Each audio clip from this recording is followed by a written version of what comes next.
Japanese people woke up Tuesday morning to the shocking news North Korea had fired a missile over Hokkaido. Tokyo was quick to condemn the launch, calling it a grave and serious threat. And together with South Korea and the U.S., Japan has called for an emergency UN Security Council meeting to try and put more pressure on the regime. Thank you. How provocative or dangerous do you see the latest launch by North Korea? We'll have more to say about that. Abe says American President Donald Trump told him in a phone call that the U.S. is with Japan 100%. Rhetoric has heated up between the U.S. and North Korea over the past month, with Pyongyang previously threatening to fire 4 missiles. Japan's government says the latest missile was fired just before 6 a.m. Japan time. It traveled about 2,700 kilometers and reached an altitude of 550 kilometers. Japan and South Korea have held separate drills to show their response capability. Japan's Air Self-Defense Force was in the middle of a ballistic missile interception drill when the North's launch happened. The unit involved says the exercise went ahead as planned, despite the news. South Korea's presidential office also quickly responded to Pyongyang's missile launch, with President Moon Jae-in ordering a show of force to deter further threats. Our Blue House correspondent Hwang Ho-jun has this report. Just about an hour after North Korea launched a ballistic missile over Japan, the presidential office of Cheongwade convened an emergency meeting of the National Security Council Standing Committee.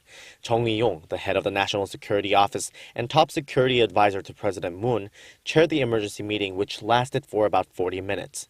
According to the Blue House, President Moon was briefed on the situation in real time. He convened a separate meeting Tuesday morning with his top aides, along with the national security chief, to discuss how to respond.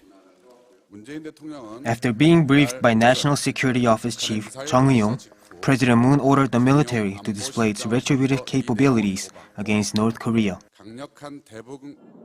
On the president's order, 4 F-15K fighter jets executed a drill, dropping 8 bombs on a shooting range near the inner Korean border.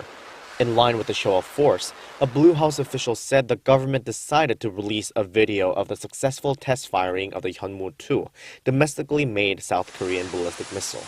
The launch took place last Thursday and had not been made public. The Blue House also confirmed that Seoul and Washington are communicating closely about the situation, noting the phone conversations between the top security advisors Chung Eui-yong and H.R. McMaster, as well as Foreign Minister Kang Kyung-hwa and her U.S. counterpart Rex Tillerson. The Korean government has released a written statement condemning Pyongyang for the latest launch and warning that together with its ally the United States, it will confront North Korea if it continues its nuclear and missile threats. North Korea's latest provocation follows the launch of 3 short-range ballistic missiles last Saturday, another slap in the face to a South Korean government that has sought to resume dialogue with Pyongyang. The show of force against the regime is the presidential office's answer and warning should the North choose to attack. If North Korea is a nuclear power, then people are going to have to talk to North Korea, and that, I think, probably is Kim's ultimate aim. It's not a war he could win, for example. Just a thought about the Japanese. Do they have the wherewithal to shoot it down with one of their anti-missile missiles? And if so, why didn't they use them? And how long can they really keep on relying on American protection against North Korea? Well, they can rely on American protection as long as they're still there, as long as there still is this, the post-war pact that Japan signed with the United States. So that's a given. In terms of their capabilities and their American allies' capabilities, there are Patriot missiles stationed, anti-missile missiles of the American variety stationed in Japan. They're not particularly effective, it has to be said. They were used, if you recall, against Scuds from Saddam Hussein by the Israelis, and the Israelis, as a result, came up with their own Iron Dome structures. So, Japan and South Korea have held separate drills to show off their capability to respond. Japan's Air Self-Defense Force was in the middle of a ballistic missile interception drill when the North's launch happened. The drill was held at a U.S. air base in the Tokyo area. The unit involved says the exercise went ahead as planned despite the news. We understand the importance of our role to intercept ballistic missiles as they get closer to their targets. We will keep practicing to defend our country. Japan did not use the interceptors to try to bring down the North's missile on Tuesday. The defense minister says he is not revealing the reason why. Japan has 17 of the interceptor units deployed and routinely conducts drills like this across the nation. Officials plan to install more of them around the country. It is slightly intriguing as to why this wasn't shot down. But I think because it ultimately wasn't perceived as a threat as such, rather than an act that is threatening. And therefore, had it been an aircraft, for example, I think you could have assumed that it would have been shot down.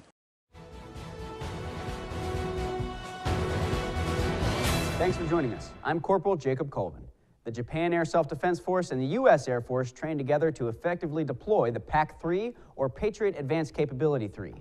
This guided air and missile defense system demonstrates the strength of the alliance's significant capabilities and bilateral cooperation. The PAC-3 deployment is a clear signal the U.S. and Japan are prepared to act rapidly and effectively at U.S. installations across Japan. Similar exercises are being conducted, including a simultaneous event today at Marine Corps Air Station Iwakuni. As a result of this exercise, we can clearly show our rapid response capability against ballistic missile launch, not only for our country, but this also strengthens deterrence and response of the whole Japan-US alliance. South Korean Foreign Minister Kang Kyung-hwa also made a call to Washington and spoke with their U.S. counterpart Rex Tillerson. The two sides are said to have expressed their disappointment towards the regime's actions and pledged to continue working closely together to tackle the North Korean threat, including at the UN. South Korea, the US and Japan have jointly requested an emergency meeting of the UN Security Council. It's set to convene later on Tuesday, and the three allies are likely to call for further pressure on the rogue state. However, China and Russia, North Korea's closest allies, are likely to push for dialogue. Sergei Ryabkov, Moscow's deputy foreign minister, said on Tuesday that sanctions had reached their limits and that only a diplomatic solution was the answer. Kwon Jang-ho has this report. Residents of Hokkaido woke up to the sounds of emergency sirens on Tuesday morning, warning that a missile had been fired from North Korea and could hit areas nearby. Luckily, the missile was never a threat, heading way out into the Pacific Ocean. However, it was still the first time a North Korean rocket had flown over Japanese territory since 2012, and Tokyo was quick to condemn it, calling it an egregious threat to the peace and stability of the Asia-Pacific region. We have lodged a strong protest with North Korea to that effect.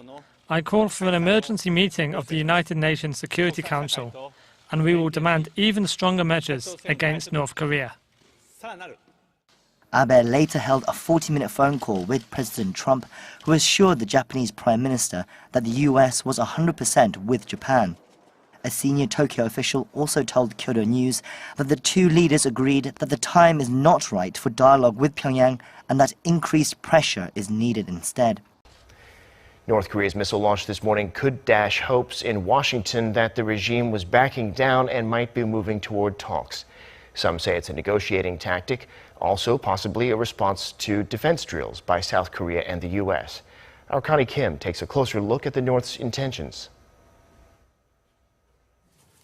It was just a week ago that U.S. Secretary of State Rex Tillerson praised North Korea for showing restraint in its provocative behavior and expressed hope that this could be the moment Washington was waiting for to start setting the stage for peace talks with Pyongyang.